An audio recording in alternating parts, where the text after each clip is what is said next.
Il ne découvrira jamais la vérité. J'ai entendu chaque syllabe. Félicitations. Vous êtes tous les deux destinés à l'incarcération. Les mains de Léon tremblaient tandis qu'il positionnait méticuleusement la minuscule caméra GoPro dans les limites de l'espace confiné, niché sous le plancher de son salon. L'horloge numérique fixée à l'appareil affichait 4h17 du matin, au-dessus, les planches du plancher gémissaient sous le poids du sommeil agité d'Aubrey. Il était resté allongé et alerte pendant 3 heures, anticipant ce moment précis. L'objectif de la caméra réalisait une mise au point parfaite sur le canapé, un réceptacle d'innombrables soirées passées en compagnie de sa femme depuis 8 ans. C'est là qu'ils avaient méticuleusement planifié leur avenir, laquelle lui avait professé son amour mardi dernier, et là où, hier, à travers la vitre de la fenêtre, il l'avait vu embrasser passionnément son meilleur ami. Léon referma méticuleusement le panneau d'accès à l'espace confiné et monta prudemment les escaliers. Aubrey remua légèrement lorsqu'il se glissa dans le lit, ses cheveux auburn scintillant dans le faible clair de lune. « Où étais-tu » marmonna-t-elle, la voix empreinte de somnolence. « Aux toilettes » murmura-t-il doucement. Elle se tourna et, en quelques minutes, sa respiration reprit son rythme familier. Léon fixa le plafond, son esprit un tourbillon de calculs, de débit, de différentiel de pression et de la fragile intégrité structurelle de mensonges fabriqués. Il était employé comme technicien des systèmes d'eau pour la municipalité de Millbrook, une profession communément perçue comme banale. Ils ignoraient que Léon possédait une connaissance approfondie de chaque tuyau, de chaque valve et de chaque passage dissimulé qui se cachait sous leurs pieds. Le royaume souterrain était son domaine, et maintenant, il allait être transformé en son instrument. Environ 3 semaines auparavant, Léon était occupé au débogage d'un système de surveillance de la pression lorsque Grady Sullivan entra nonchalamment dans la salle de contrôle. Grady occupait un poste à la planification municipale, coordonnant ostensiblement divers projets d'infrastructure. Cependant, en réalité, il consacrait la majorité de ses journées à jouer au solitaire et à utiliser son charme pour échapper au véritable travail. « Léo, mon pote », la voix de Grady résonna, faisant écho sur les murs de béton. « Toujours en train de jouer avec tes jouets ici en bas. » Léon resta fermement concentré sur son écran d'ordinateur, sans prendre la peine de lever les yeux. Empêcher la contamination de l'eau pour 60 000 habitants, mais bien sûr, appelle ça jouer. « Allez, ne sois pas si sérieux », rétorqua Grady. « Aubrey dit que tu as travaillé excessivement ces derniers temps. Elle s'inquiète pour toi. » Quelque chose dans le ton de Grady fit hésiter Léon, c'était excessivement familier, excessivement concerné par le bien-être de sa femme. « Quand as-tu parlé à Aubrey » demanda Léon. « Oh, tu sais, je passe de temps en temps quand tu fais ces quarts de nuit. Juste pour être un bon ami. » Les doigts de Léon se figèrent au-dessus du clavier. « Tu passes chez moi. Détends-toi, mec. Elle se sent seule, je lui tiens compagnie. Peut-être que j'apporte des plats à emporter. » Il n'y a rien de bizarre à ça. Tout cela semblait profondément troublant. Léon et Grady étaient amis depuis leurs années d'université, mais Grady n'avait jamais été enclin à faire des visites sociales inopinées. Surtout pas à des amis mariés. Des épouses. « Pas vrai ?» répondit Léon lentement. « Merci de lui tenir compagnie. Pas de problème. C'est à ça que servent les amis. » Après le départ de Grady, Léon resta assis dans le silence bourdonnant de la salle de contrôle. Les pompes colossales effectuaient implacablement leur routine établie, canalisant des millions de gallons à travers le réseau complexe d'artères de la ville. Il accéda aux journaux de sécurité couvrant le mois écoulé, les recoupant méticuleusement avec son horaire de travail. La carte d'accès de Grady avait été utilisée pour accéder au bâtiment à cette reprise au cours des 3 semaines précédentes. Ces occurrences se produisaient invariablement les soirs où Léon était obligé de travailler tard. Chaque visite durait moins d'1 heure. Les heures de sortie enregistrées s'écartaient invariablement de toute activité professionnelle autorisée. Léon initia une nouvelle feuille de calcul et commença la documentation méticuleuse de chaque détail. Le lendemain matin, Léon rentra chez lui en voiture à travers les rues de banlieue de Millbrook, qui se détérioraient progressivement. Son quartier avait autrefois été aisé, remontant à l'époque où l'usine de meubles était encore en activité. Il s'était depuis transformé en une collection de maisons excessivement grandes que les habitants pouvaient à peine se permettre d'entretenir. Il se dirigea vers son allée et s'arrêta un instant, observant attentivement sa maison. La peinture montrait des signes d'écaillage autour des cadres de fenêtres. La pelouse nécessitait une tonte immédiate. Les gouttières s'affaissaient dangereusement sous le poids accumulé des feuilles d'automne tombées. Le véhicule d'Aubrey était absent du garage. Léon entra par la porte d'entrée et remarqua immédiatement la présence de tasses à café sur le comptoir de la cuisine. 2 tasses, conservant toutes deux une chaleur résiduelle. Il vérifia l'heure, 9h23. Aubrey s'abstenait de consommer du café après 8 heures, car cela lui provoquait un état d'agitation. Elle lui avait transmis cette information d'innombrables fois. Léon ouvrit le lave-vaisselle. Il était rempli de vaisselle propre, mais les tasses à café étaient ostensiblement absentes. Quelqu'un les avait méticuleusement lavées à la main et laissées sécher à l'air libre. Il se dirigea vers le salon et s'agenouilla près du canapé. Les coussins présentaient un léger déplacement, suggérant une occupation récente. Il pressa son visage contre le tissu et inhala le parfum caractéristique de l'eau de Cologne de Grady. Léon se releva et se rendit dans son bureau. Son ordinateur restait protégé par un mot de passe, mais la chaise avait été repositionnée.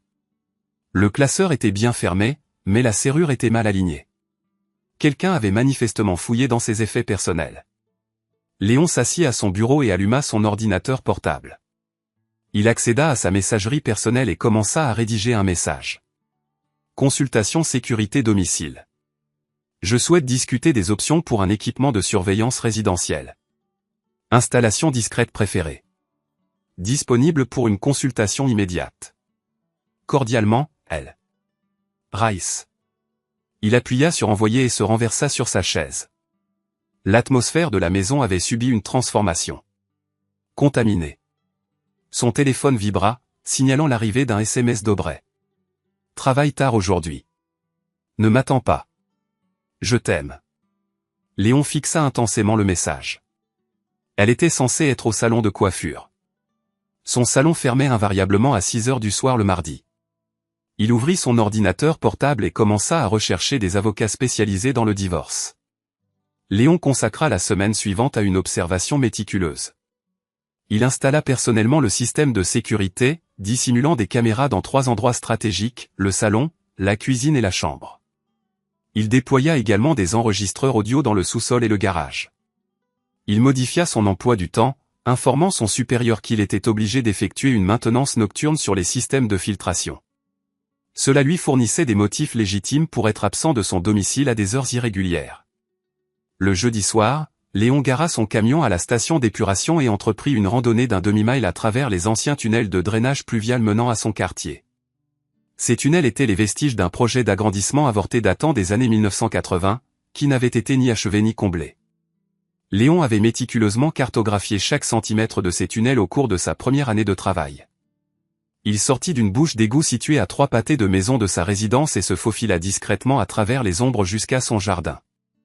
Les détecteurs de mouvement intégrés à son système de sécurité avaient été désactivés à distance. Il entra par la porte du sous-sol. La maison restait silencieuse. Léon monta prudemment les escaliers et vérifia que la chambre était inoccupée. Vide. Le véhicule d'Aubrey était introuvable. Il se rendit dans son bureau et activa son ordinateur portable. Le système de surveillance enregistrait activement depuis 6 heures. Léon accéléra la lecture des images. À 7h43, le véhicule d'Aubrey se gara dans l'allée. Elle n'était pas seule. Grady sortit du siège passager, riant d'une remarque qu'elle avait faite. Ils s'approchèrent ensemble de la porte d'entrée, la main d'Aubrey posée sur le bas de son dos. La mâchoire de Léon se contracta en les voyant entrer dans sa maison. Sur la caméra du salon, il observa Aubrey verser 2 verres de vin. Son vin. La bouteille qu'il avait méticuleusement gardée pour leur anniversaire. Ils s'installèrent sur le canapé, assis plus près que des amis platoniques ne devraient l'être. Aubrey replia ses jambes sous elle et s'appuya contre l'épaule de Grady. Léon est si distant ces derniers temps, confia-t-elle. Je ne pense pas qu'il me remarque même plus. Sa perte, répondit Grady en lui caressant doucement les cheveux. Tu mérites mieux qu'un simple garçon d'eau vivant au sous-sol. Il n'est pas si mauvais. Il est juste prévisible. Ennuyeux. À quand remonte la dernière fois qu'il m'a surpris avec quoi que ce soit? Eh bien, j'ai une surprise pour toi. Grady fouilla dans sa veste et en sortit une petite boîte en velours. Le sang de Léon se glaça. Grady, on ne peut pas juste la regarder. Tu n'as pas à décider quoi que ce soit ce soir. Aubrey ouvrit la boîte. À l'intérieur se trouvait une simple bague en or ornée d'un petit diamant. Pas extravagant, mais clairement intentionnel. C'est magnifique, murmura-t-elle doucement. Je sais que c'est compliqué, mais je t'aime, Aubrey. Je t'aime depuis l'université. Avant même que tu ne rencontres Léon. Elle l'embrassa avec une profondeur et une passion profonde, un niveau d'intensité que Léon ne lui avait pas vu depuis des années. Léon ferma l'ordinateur portable et resta assis, enveloppé dans l'obscurité de son bureau. La maison qui l'entourait ressemblait à une scène de crime. Chaque surface, chaque souvenir, désormais souillé par la trahison. Il déverrouilla son téléphone et fit défiler ses contacts jusqu'à trouver le numéro de Lola Brennan. Elle travaillait aux ressources humaines à la ville, une femme réservée, au regard perspicace, qui s'était toujours montrée aimable envers Léon. Plus important encore, elle avait accès aux dossiers du personnel et aux informations salariales. Lola, c'est Léon Rice. J'ai besoin de discuter de quelque chose avec vous. Pourriez-vous me rencontrer demain? Lola accepta de rencontrer Léon dans un café situé au centre-ville. Elle arriva en avance, commanda un café noir et s'assura un coin banquette qui leur offrait une certaine intimité. Léon se glissa sur le siège en face d'elle. Merci d'avoir accepté de me rencontrer. Je sais que c'est inhabituel. Vous aviez l'air bouleversé au téléphone. Que se passe-t-il? Léon sortit une chemise manille et la posa sur la table. J'ai besoin que vous examiniez quelque chose. Les relevés de temps de Grady Sullivan pour les 6 derniers mois. Lola fronça les sourcils. Léon, je ne peux pas faire ça. Juste, s'il vous plaît, regardez simplement. Elle ouvrit le dossier et scruta méticuleusement les documents que Léon avait compilés. Chaque enregistrement d'accès au bâtiment de Grady recoupé avec son emploi du temps officiel et les missions de projet. Ça ne correspond pas, déclara Lola lentement. Il a pointé des heures pour des projets qui n'existent pas. Et ses heures d'accès. Il était dans le bâtiment alors qu'il était censé être sur les chantiers. Continuez à lire. Lola feuilleta d'autres pages. Il a utilisé vos codes de sécurité pour accéder aux archives. Pourquoi aurait-il besoin des données historiques du système d'eau? Il n'en a pas besoin. Il a utilisé mon accès pour dissimuler ses activités illicites, créant l'illusion que j'avais autorisé ses heures supplémentaires. Léon, c'est de la fraude. Une fraude grave. Pourquoi me révélez-vous cela au lieu de déposer une plainte officielle? Léon croisa son regard.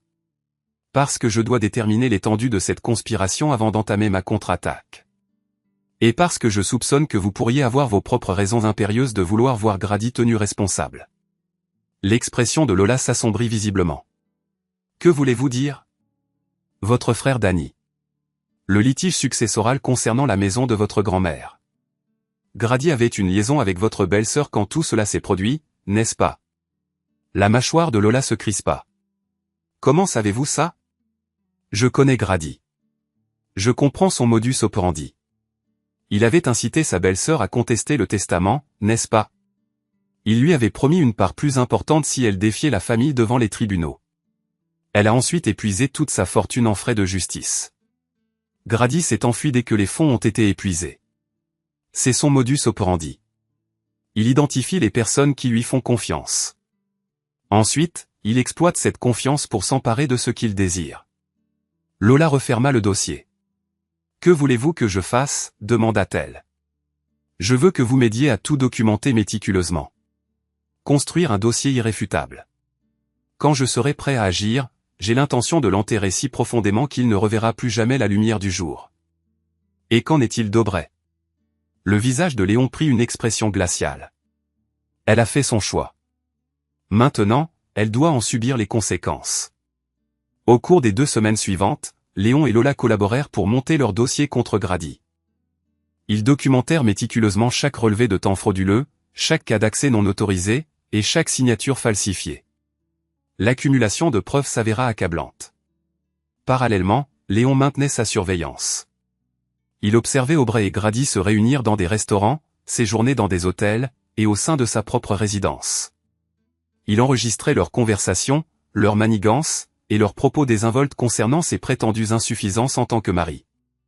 Un mardi soir, Léon détermina que le moment était venu d'entamer la phase suivante. Il rentra de son travail à son heure habituelle, mais au lieu d'entrer par l'entrée principale, il contourna le bâtiment jusqu'au sous-sol. Le système de surveillance montrait Aubrey et Grady dans le salon, partageant une bouteille de vin et délibérant de leur programme du week-end.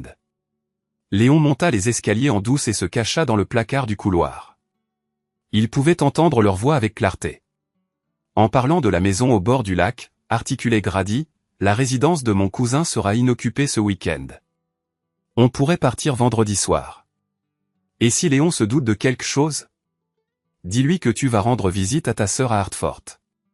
Tu as déjà utilisé ce prétexte. Je déteste le tromper. Il ne mérite pas ça. Alors quitte-le. Tu sais bien que tu as envie de le faire. Ce n'est pas si simple. La maison, les finances, tout est lié. Je ne peux pas simplement m'en aller. Tu pourrais, si tu avais de l'aide. J'y ai réfléchi. Il existe peut-être une méthode pour rendre cela faisable. Le pouls de Léon s'accéléra. C'était le moment crucial où il passait d'une aventure à une conspiration. Quelle sorte de méthode? Léon a une assurance vie par le biais de la ville. 500 000 $. Et il a ce métier dangereux. Les accidents arrivent dans les usines de traitement des eaux. Le ton d'Aubrey se réduisit à un simple murmure. Grady, tu ne peux pas être sérieux. Je dis simplement que si quelque chose lui arrivait, nous serions libres et financièrement en sécurité. C'est ignoble. Je ne peux pas comprendre que tu puisses même envisager ça. Tu as raison. Je m'excuse. Je voulais juste. J'ai une affection si profonde pour toi, Aubrey. Je ne peux pas supporter l'idée que tu restes piégé dans ce mariage. Je t'aime aussi. Mais nous devons faire preuve de prudence et de patience. Léon ferma les yeux et compta jusqu'à 10. Ensuite, il ouvrit la porte du placard et traversa jusqu'au salon. Aubrey et Grady se séparèrent brusquement sur le canapé, les verres de vin oscillant dangereusement. Léon, haleta Aubrey. Tu es rentré plus tôt. Est-ce que je dérange quelque chose? Non, absolument pas. Grady s'est juste arrêté pour. Pourquoi? L'intonation de Léon resta calme, presque conversationnelle. Pour discuter de ma police d'assurance vie. La couleur disparut du visage de Grady. Léon, mec, on était juste en train de... Juste en train de quoi? D'organiser mes funérailles? Vous ne comprenez pas. Je comprends parfaitement. Léon se dirigea vers le meuble TV et en sortit un petit appareil. Je comprends que tu as une liaison clandestine avec ma femme depuis plusieurs mois. Je comprends que tu voles la ville et que tu utilises mes codes d'accès pour le cacher. Et je comprends que tu viens de proposer de m'assassiner pour toucher l'assurance. Il leva l'appareil d'enregistrement. Je comprends aussi que tout ce que vous avez dit dans cette pièce au cours du dernier mois est recevable comme preuve devant un tribunal. Aubrey commença à pleurer. Léon, s'il te plaît. Épargne-moi ça. Léon empocha l'enregistreur. Je lance une procédure de divorce demain. Je dépose également une plainte pénale contre Grady pour fraude et complot. Vous avez tous les deux 24 heures pour trouver un autre logement. Tu ne peux pas faire ça. Grady grogna, se levant. C'est de l'incitation. De la surveillance illicite. Est-ce dans ma propre maison? Consultez la loi, Grady. L'Ohio est un État à consentement unilatéral. Je suis autorisé à enregistrer toute conversation que je suis légalement autorisé à entendre. Tu n'étais pas dans la pièce. N'est-ce pas? Consultez les horodatages. J'étais dans la maison pendant toute la durée. Cela fait de moi une partie à la conversation. Grady se jeta en avant, mais Léon était prêt. Il fit un pas de côté et attrapa Grady par la chemise, utilisant son élan pour le projeter contre le mur. Touche-moi encore, dit Léon calmement, et j'ajouterai agression aux charges. Grady le repoussa. Tu te crois tellement intelligent, n'est-ce pas? Tu crois que tu as tout réglé. Je sais que c'est le cas. Vous ne savez rien. Tu n'es personne. Un gratte-papier qui se croit important parce qu'il est capable d'interpréter la pression de l'eau. Aubrey te dénigre dans ton dos depuis des années. Je suis sûr que oui. Mais ce n'est pas moi qui suis sur le point de tout perdre. Léon s'avança vers la porte et l'ouvrit. Partez. Vous deux. Immédiatement. Aubrey se leva en essuyant ses yeux. Léon, est-ce qu'on peut s'il te plaît avoir une discussion rationnelle à ce sujet? Il n'y a rien à discuter. Tu as fait ton choix. J'ai fait une erreur. Les gens font des erreurs. Les erreurs sont accidentelles. C'était délibéré, calculé. Tu as choisi de me trahir, et maintenant tu dois en subir les conséquences. Et le pardon? Et nos vœux de mariage? Le rire de Léon avait une amertume particulière. Tu veux parler des vœux? Permets-moi de te les rappeler. Pour le meilleur et pour le pire, dans la richesse et dans la pauvreté, dans la maladie et dans la santé, jusqu'à ce que la mort nous sépare, tu as choisi de passer directement à la partie sur la mort. Grady attrapa sa veste. Ce n'est pas fini, Léon. Tu ne peux pas anéantir la vie des gens simplement parce que tu es en colère. Regarde-moi faire. Le lendemain matin, Léon se rendit au palais de justice. Dès son ouverture, il demanda le divorce, invoquant l'adultère et les différends irréconciliables. Il déposa également une ordonnance restrictive contre Aubrey et Grady, leur interdisant d'accéder à son domicile ou à son lieu de travail. Simultanément, Lola soumit leur dossier de preuve au service des ressources humaines et au bureau du procureur de la ville. À midi, Grady avait été escorté hors du bâtiment et placé en congé administratif en attendant les résultats de l'enquête. Léon consacra l'après-midi à transférer ses biens les plus indispensables dans un entrepôt. Il avait également changé les serrures de la maison et révoqué l'accès d'Aubrey à leur compte joint. Son téléphone sonnait sans cesse. Aubrey, puis Grady, puis Aubrey à nouveau. Il les ignorait tous. À 18h, Léon se rendit en voiture à la station d'épuration.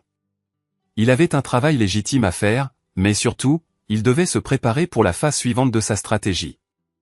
Les anciens tunnels d'orage permettaient d'accéder à la majeure partie de l'infrastructure souterraine de la ville. Léon les cartographiait depuis des années, documentant chaque connexion, chaque section abandonnée, chaque salle de maintenance oubliée.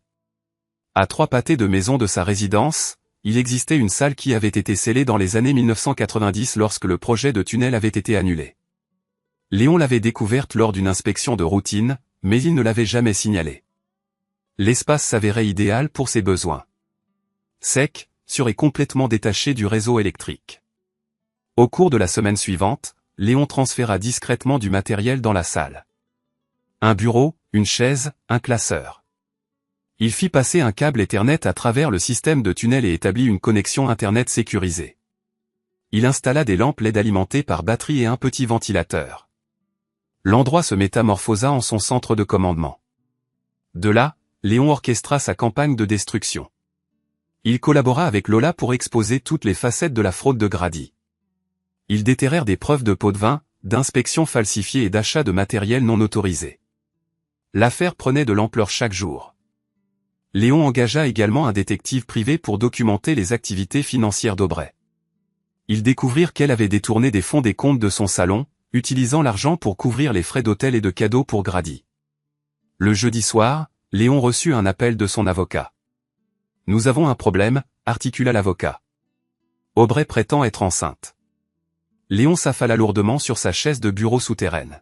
« Quoi ? Elle a déposé une requête pour retarder la procédure de divorce. Prétendant qu'elle porte votre enfant et qu'elle a besoin de temps pour réfléchir à ses options. C'est impossible. Nous n'avons pas eu de relations intimes depuis des mois. Pouvez-vous le prouver ? » Léon contempla les images de surveillance. Oui, je peux le prouver. Bien. Parce que si elle est enceinte et que ce n'est pas de vous, c'est une autre preuve pour l'affaire d'adultère. Mais si c'est de vous, ce n'est pas de moi. Croyez-moi. Léon mit fin à l'appel et fixa le mur de béton. Aubrey passait à la vitesse supérieure, devenant désespérée. Cela la rendait dangereuse.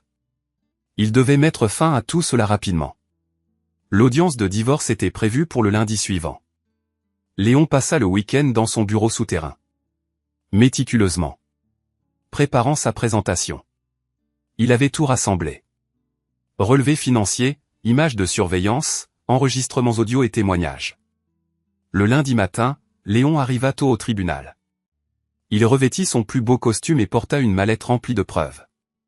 Aubrey était déjà présente avec son avocate, une femme élégante dans une robe coûteuse. Grady était là aussi, assis au fond de la salle. Il avait été licencié de son emploi municipal, mais les accusations criminelles restaient en suspens. Il avait l'air hagard, vaincu. La juge Matzon ouvrit la séance. C'était une femme pragmatique d'une 60aine d'années, réputée pour sa vive intelligence juridique et son intolérance pour les manigances. Il s'agit d'une procédure de divorce pour Léon et Aubrey Rice. annonça la juge. Monsieur Rice, vous avez demandé le divorce pour motif d'adultère. Présentez vos preuves. Léon se leva et se dirigea vers le pupitre. Votre honneur, je possède une documentation exhaustive de la liaison de ma femme avec M. Grady Sullivan, ainsi que des preuves de faute financière des deux parties. Il commença par les images de surveillance. La salle d'audience regarda en silence Aubray et Grady s'embrasser sur le canapé, planifier leurs escapades de week-end et discuter de la police d'assurance vie de Léon. L'avocate d'Aubray s'opposa à plusieurs reprises, mais la juge Matzon la débouta à chaque fois. Les preuves avaient été obtenues légalement et étaient directement pertinentes pour l'affaire. Ensuite, Léon présenta les relevés financiers.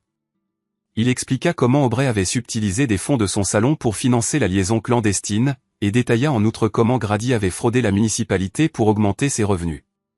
Votre honneur, déclara Léon, la défendresse a systématiquement trahi le caractère sacré de notre mariage, violé ses responsabilités fiduciaires en tant que propriétaire d'entreprise et comploté avec son amant pour commettre une fraude contre l'administration municipale. De plus, poursuivit-il, elle a proféré des menaces contre ma vie, comme l'attestent les enregistrements audio présentés. La juge Matzon examina minutieusement les preuves. Madame Rice, demanda-t-elle, comment répondez-vous à ces graves allégations? L'avocate d'Aubray se leva pour s'adresser à la cour. Votre honneur, commença-t-elle, ma cliente reconnaît avoir commis des erreurs dans sa conduite maritale. Cependant, elle est actuellement enceinte, porte l'enfant de Monsieur Rice, et nous croyons fermement qu'une réconciliation reste une perspective viable, si... Objection, interrompit Léon avec véhémence. La défendresse n'est pas enceinte de mon enfant. Je possède des preuves médicales irréfutables pour étayer cette affirmation. Léon tendit alors un document à l'huissier. Il s'agit du résultat d'un test de paternité, obtenu par ordonnance du tribunal en bonne et due forme. L'enfant n'est manifestement pas le mien. La juge examina le document avec une attention méticuleuse. Madame Rice, demanda-t-elle d'un ton incisif, les informations présentées ici sont-elles exactes? Aubray succomba aux larmes, sa contenance brisée. Oui, votre honneur, avoua-t-elle, le bébé est de Grady. Un murmure collectif résonna dans l'enceinte du tribunal. La juge Matzon, brandissant son marteau, rétablit l'ordre d'un coup retentissant. Sur la base de la totalité des preuves présentées, proclama-t-elle, je constate par la présente que la défendresse s'est livrée à l'adultère et a participé à des activités financières frauduleuses. Le divorce est donc prononcé. Monsieur Rice conservera la pleine propriété du domicile conjugal et de tous les biens associés. Madame Rice ne recevra aucune pension alimentaire. La juge poursuivit, la garde de l'enfant à naître est jugée non applicable, étant donné que Monsieur Rice n'est pas le père biologique. Le marteau s'abattit avec une finalité résolue. Léon rassembla ses documents juridiques et se dirigea vers la sortie. Aubray resta à la table des accusés, en proie à des sanglots inconsolables. La présence de Grady était visiblement absente. Alors que Léon s'approchait de la porte de la salle d'audience, la voix plaintive d'Aubray l'interpella, « Léon, attends, s'il te plaît. » Il se retourna pour lui faire face. Son mascara était coulé, ses cheveux en désordre, et son visage reflétait un désespoir total. « Je suis désolé, murmura-t-elle, sa voix à peine audible. « Je suis profondément désolé. Je sais que je ne mérite pas le pardon, continua-t-elle, mais... » Léon l'interrompit calmement, « Vous avez raison. Vous ne le méritez pas. » Il quitta alors le palais de justice, sortant dans la lumière éclatante de l'après-midi. Environ 2 semaines s'écoulèrent. Léon travaillait tard avec diligence à la station d'épuration lorsque des pas résonnants dans le tunnel attirèrent son attention. Il leva les yeux de son écran d'ordinateur pour voir Grady émerger des ombres environnantes. « Bonjour, Léon », le salua Grady. Il avait l'air défait et usé. Ses vêtements étaient froissés, sa barbe mal taillée. Il avait visiblement perdu du poids, et ses yeux étaient injectés de sang et fatigués. « Que veux-tu, Grady » demanda Léon. « Je souhaite converser avec toi » répondit Grady, d'homme à homme. « Nous n'avons absolument rien à nous dire » rétorqua Léon. « Je crois que si » insista Grady, s'approchant davantage. « Tu as anéanti ma vie, ma carrière, ma réputation et mes perspectives d'avenir » déplora-t-il. « Tout cela parce que tu étais incapable d'accepter le fait que ta femme n'avait plus d'affection pour toi. »« J'ai détruit ta vie » répliqua Léon. « Tu es seul responsable de cette issue » la conséquence de ta décision délibérée de détourner des fonds de la ville et d'entretenir une liaison avec ma femme. Elle a cherché du réconfort auprès de moi, Léon, affirma Grady. Elle était seule et se sentait négligée. Tu étais tellement absorbé par tes précieux systèmes d'eau que tu es resté insensible aux bouleversements qui se produisaient au sein de ton propre foyer. Alors, tu as choisi de t'approprier ce qui ne t'appartenait pas de droit, déclara Léon. Je l'aimais, insista Grady. Je continue de l'aimer. Si c'est le cas, alors pourquoi n'es-tu pas avec elle actuellement, demanda Léon. Le visage de Grady se tordit de douleur. Elle refuse de communiquer avec moi, avoua-t-il. Elle soutient que j'ai tout gâché. Elle me reproche la perte de la maison, de l'entreprise, de tout. Et elle a raison, c'est de ta faute, affirma Léon. Non, c'est de ta faute, rétorqua Grady. Tu aurais pu simplement demander le divorce, discrètement, réclamer ta part des biens et partir. Mais tu étais déterminé à nous détruire tous les deux. Léon se leva de son bureau. Vous avez conspiré pour me faire licencier, accusa-t-il. Ce n'était que des paroles en l'air, objecta Grady. Un déversement de frustration. Je ne serais jamais passé à l'acte. Tu as implanté l'idée dans son esprit, affirma Léon. Tu l'as incité à y songer.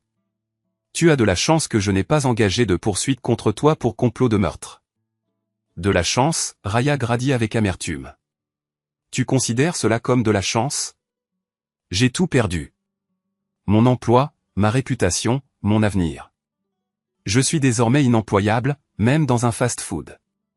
Tu aurais dû réfléchir aux conséquences avant de me trahir, réprimanda Léon. Je te considérais comme un ami. Les amis ne volent pas. Les amis ne trompent pas. Les amis n'ont pas de liaison avec ta femme et ne complotent pas ta mort. Le visage de Grady se tordit d'une rage débridée. Enfoiré de donneur de leçons, cracha-t-il. Tu te crois tellement parfait, n'est-ce pas? Tu te vois comme la victime dans cette histoire. Je suis la victime, affirma Léon. Tu es un automate froid, calculateur et dépourvu d'émotion. Il n'est pas étonnant qu'Aubrey ait trouvé le mariage avec toi insupportable.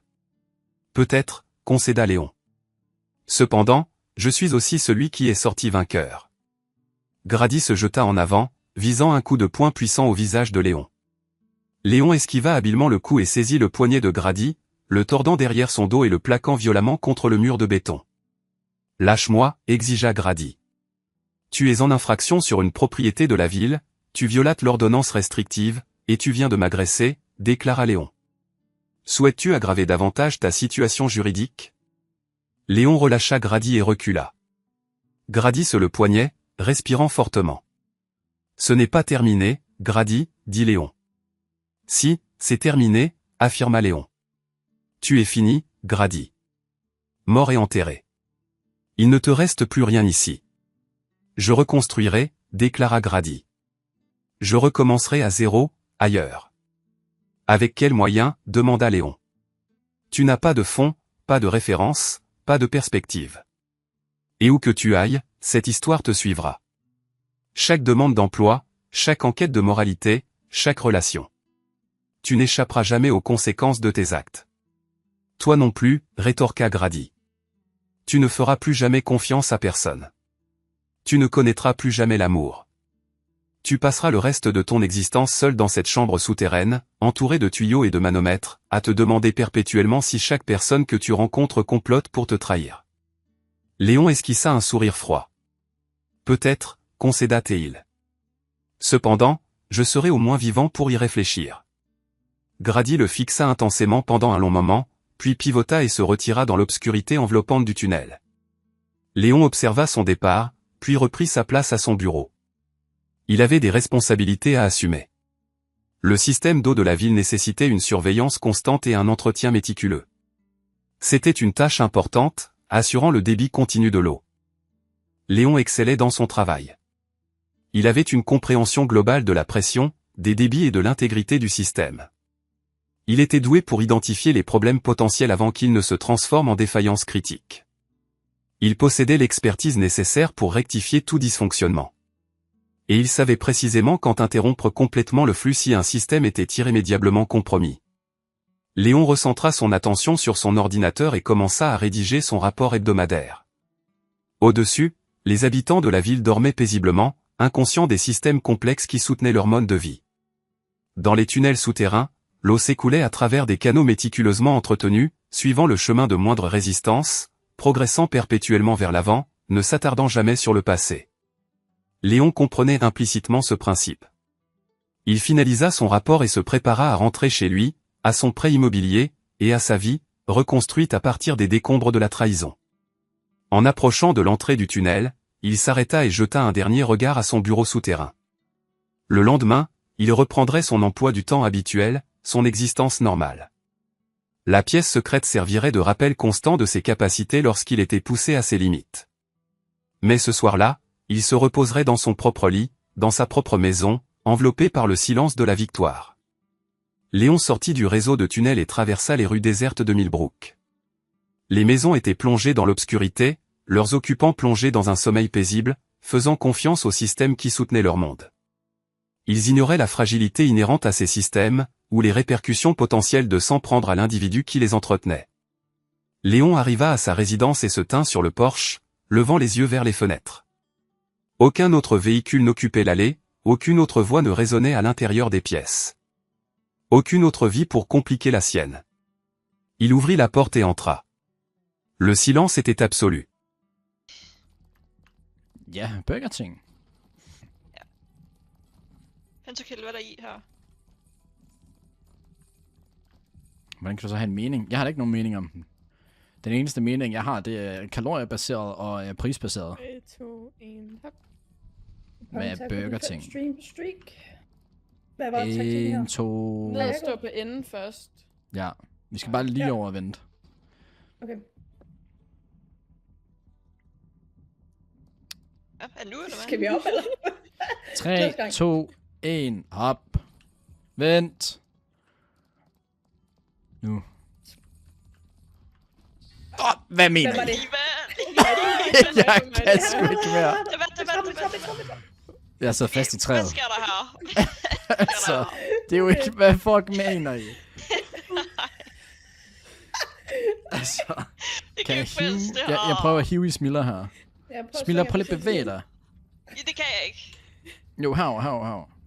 Kan du se kamera på den side? Fuck. Jeanette, kom herover. Kan I ikke kravle op på træet? Nej, jeg kan ikke. Så vi er simpelthen stok, er det I siger? Vent, Nej, okay. jeg ned igennem træet. Okay. Okay, vi kommer fint. Grenen, hvad der sker Nogen, her? der troller. Ja.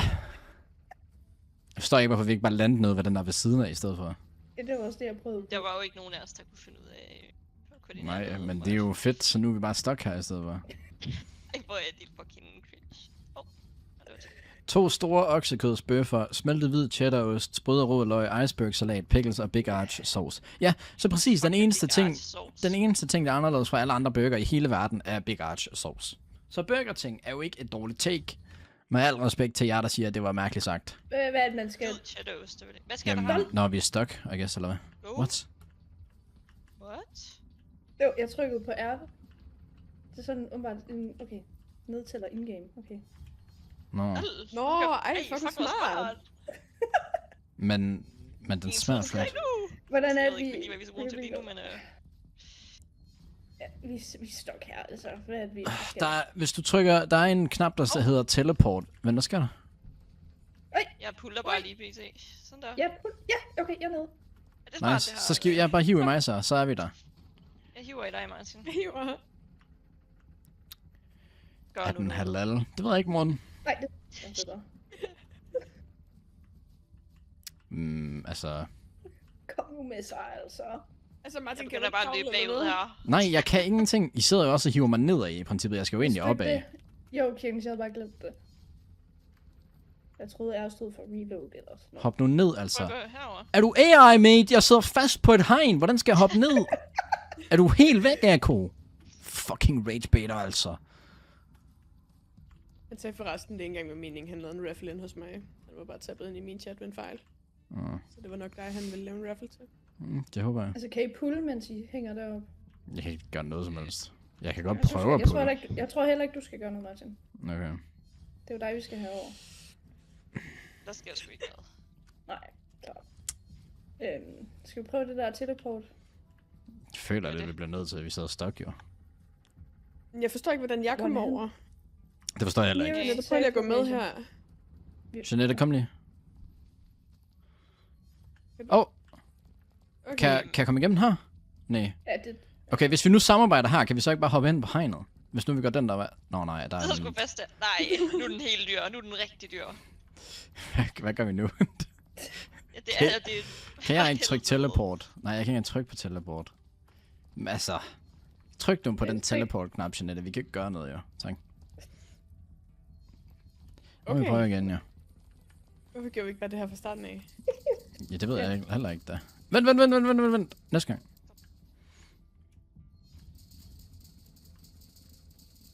Nu kan vi spille tid på det. Jeg er enig. Det var da et fint segment, var det ikke? Jo, fint segment. Spiller jeg med checkpoint? Det gør vi ikke, nej.